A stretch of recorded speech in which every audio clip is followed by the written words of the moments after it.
que é próprio da condição humana, a incoerência. Vamos distinguir um pouco incoerência de contradição e falibilidade. Contraditórios e contraditórias, todas e todos, em algum momento, vamos nos revelar, vamos nos flagrar, ou outras pessoas vão nos ajudar a nos perceber contraditórios, contraditórias, incoerentes. É diferente da hipocrisia. Uma pessoa que deseja se colocar de maneira superior sobre outrem, mascarar virtudes que não porte, de maneira consciente ou até inconscientemente. Ou seja, convencendo-se de que seja uma pessoa superior, aquela arrogância de alguns religiosos e religiosas que olham com desdém para os pecadores e pecadoras. Lembremos que isso, pessoas que são profetentes de outras religiões, isso é um horror anticristão e anti-espiritual. Nosso Senhor Jesus se opôs de maneira categórica contra essas pessoas e essas atitudes. Lembremos os fariseus e saduceus, que seguiam, inclusive, literalmente, a parte que existia da Bíblia na época, o Antigo Testamento. Há pessoas que hoje estão reproduzindo e usando o nome de Jesus, aquilo exatamente contra que Jesus veio se opor. Jesus era um libertário. Jesus pedia que fôssemos autênticos, mas pedia de forma enfática. Jesus pedia que nós enxergássemos a nossa condição de vulnerabilidade, de fragilidade moral, a nossa inclinação a errar, a inexorabilidade do nosso erro, o que não significa o relaxamento moral, o que não deve ser entendido como um acompliciamento com nossas tendências viciosas. Temos que nos esforçar para nos melhorar, tanto é que ele disse à adúltera que ia ser apedrejada: vai, não peques mais. Pare de errar, faça esforço por parar de errar. Assim como a Mateus, Levi, disse: venha, ele que era cobrador de impostos, em nome de um império invasor, um traidor da pátria.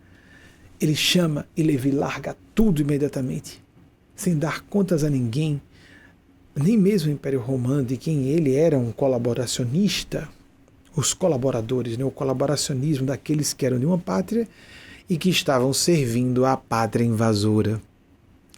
O Império invasor, que era o Império Romano. É óbvio que a atitude da adúltera, que foi perdoada, ou do cobrador de impostos que nunca mais voltou àquilo, é um padrão ideal. E muitos de nós vamos notar que em certas falhas estruturais nossas, nós incorremos com muita facilidade, voltamos a incorrer porque não mudamos a toque de caixa da noite para o dia. Não é simplesmente, não está ao alvedrio da nossa decisão, pessoal, nunca mais cometer esse erro. Se é algo profundo em nossas almas, vamos lutar durante anos, decênios, às vezes uma encarnação inteira. Lembremos das comunidades, as escolas denominadas de 12 Passos, que tiveram origem com Bill Wilson, cofundador de Alcoólicos Anônimos, em 1935. Todos os dias, apenas um dia de cada vez.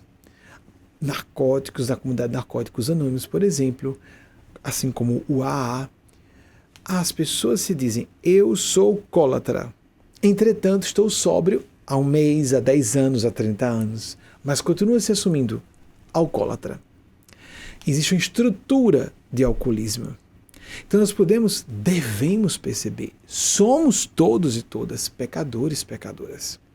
Essa palavra que é vista com mau tom, porque foi muito mal utilizada para induzir culpa nas pessoas, a má culpa, a culpa no sentido de complexo de culpa, de síndrome de culpa, de autocondenação, de autoflagelação psicológica, para que algumas pessoas manipulassem massas através dessa manipulação da culpa. Mas o sentimento de pecaminosidade nos dá o sentido de contrição, de arrependimento, necessário que nós, vejam a palavra arrependimento, de perceber uma pendência para nos ressarcirmos por erros em que tenhamos incorrido ou que estejamos ainda neles incorrendo. Não adianta só dizer errei, como se fosse uma análise fria. Não é uma análise fria.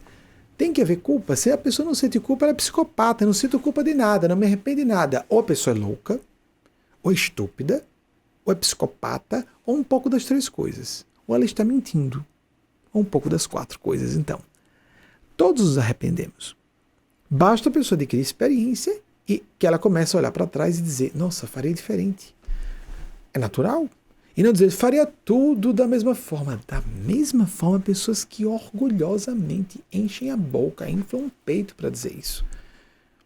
É melhor ter vergonha, não falar, porque tem gente mais perspicaz, próxima de você, que pode estar dizendo, essa pessoa está mentindo, ela é psicopata, ela é estúpida, qual o problema dela? Mas garanto que isso não é motivo de orgulho, coisa alguma. Às vezes queremos nos defender de culpas. Não é para nos protegermos de culpas. É para transformarmos culpas em processo de responsabilização individual por nos compensar por falhas que tenhamos cometido ou prejuízos que tenhamos gerado voluntária ou involuntariamente a alguém. E se não podemos fazer o pagamento daquela dívida com essa pessoa, fazemos com outras pessoas, porque a dívida é com Deus e não com aquelas pessoas. A rigor, não é com ninguém.